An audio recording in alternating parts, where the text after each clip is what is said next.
Want to create your own Halloween village? Here's how.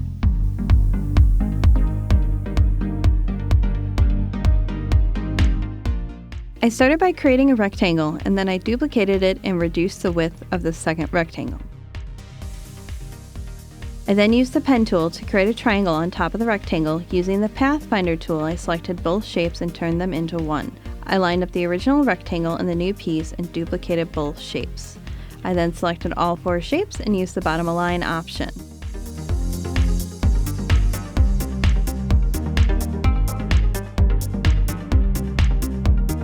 I added a new rectangle to create a tab on one of the outer edges. Using the direct selection tool, I moved the bottom and top points on the rectangle to make a nicer shape. I created a new rectangle and started by adjusting the width so it was a little wider than the house, and then I rotated it to match the angle of the roof. I then adjusted the rectangle's length to be slightly longer than the house.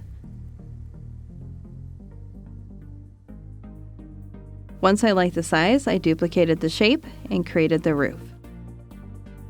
I then changed the house color to green to make it easier to see in Silhouette Studio. I grouped all the pieces together. Next, I created the windows by creating squares and changing the color. I placed it on the house and duplicated it.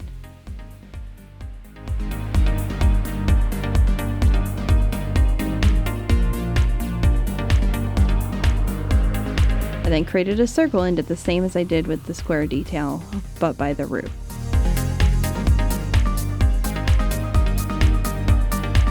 I selected all the pieces and used the divide tool. I then ungrouped the pieces. I removed the pieces and deleted the extra squares.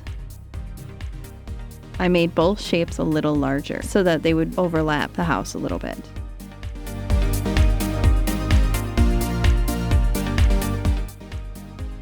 I added a thick stroke to both shapes.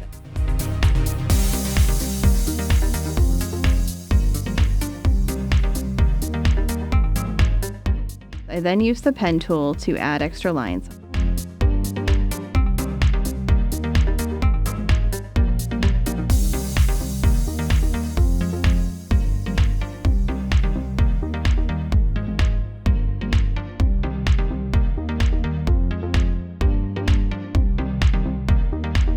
On the circle, I tried to do a V but didn't end up liking it and just copied the other windows.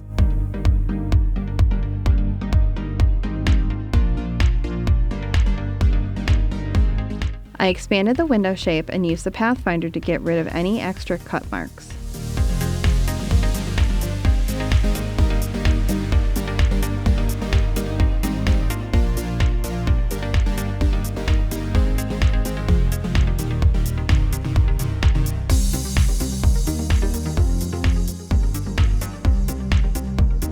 I repeated this on the square window and duplicated the square.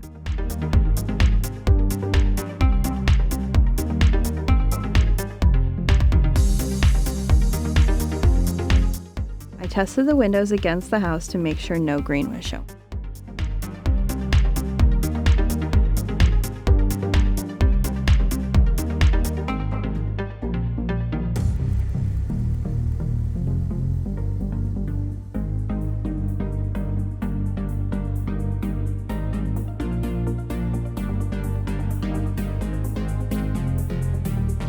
I exported the house to a JPEG file, then I started adding all of my images into Silhouette so I could trace all of them using the software.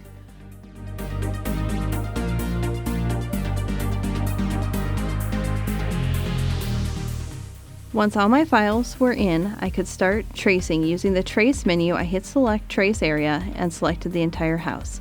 I had to adjust the threshold. If it's yellow, it will trace it. Once I had what I needed, I hit Trace.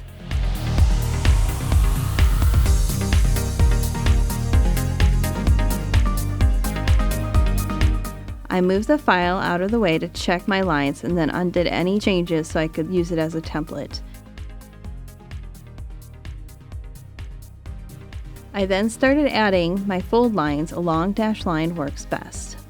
Fold lines work well but can't be folded too many times or it will break the rectangle. I then saved the lines to my library.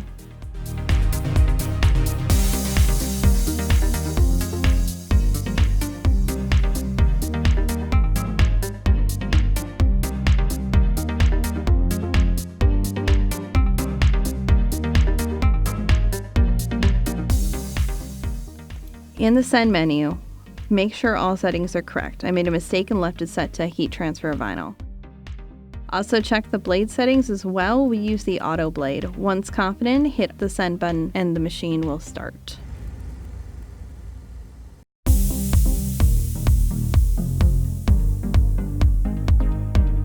Before you hit the Send button, you need to make sure you load the material into the machine. Make sure the paper is on the cutting mat and then line it up with the blue line, then hit load on the machine. The blade will adjust the height and then we'll begin cutting. After cutting, you will remove all pieces.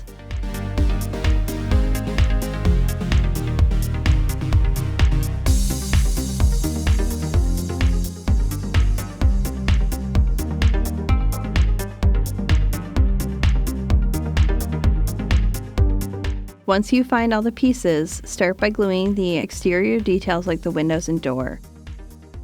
The door was cut as 2 pieces and then glued together to make it a nice little detail.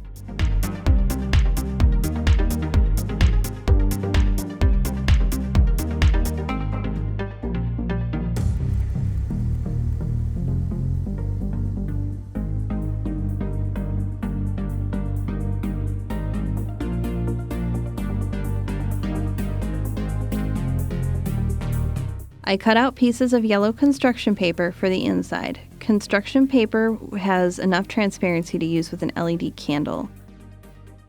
I like to use tacky glue since it dries fast. I trimmed all the pieces once I glued them down.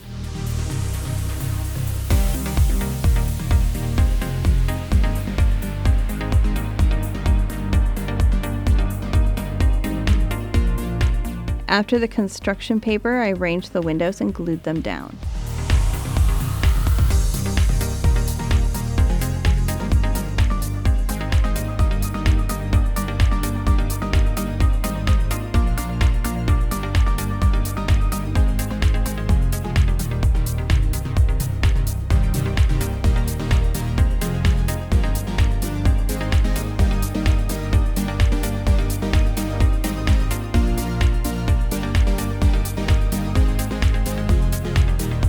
I folded the house up and then glued it together, then set it aside. Next, the roof.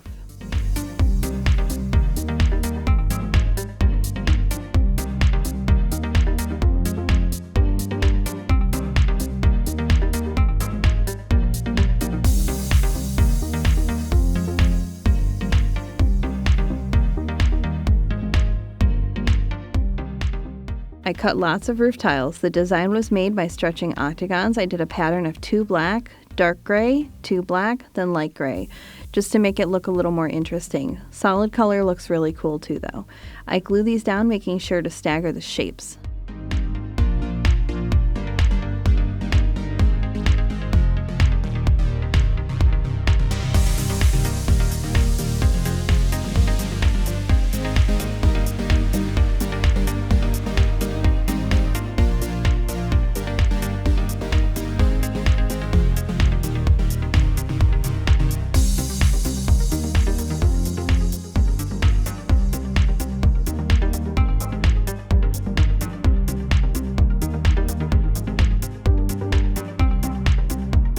Once all the strips are added, let it dry longer than I did and trim off the excess.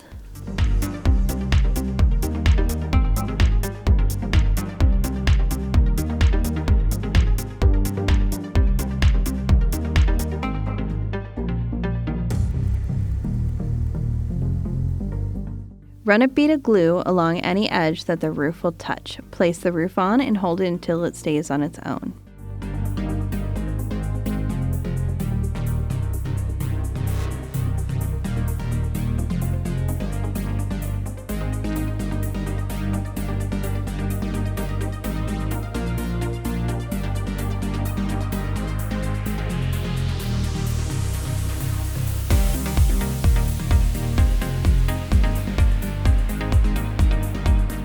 Once you've completed one house, then you can make more houses. And eventually you can create your own Halloween village just like this.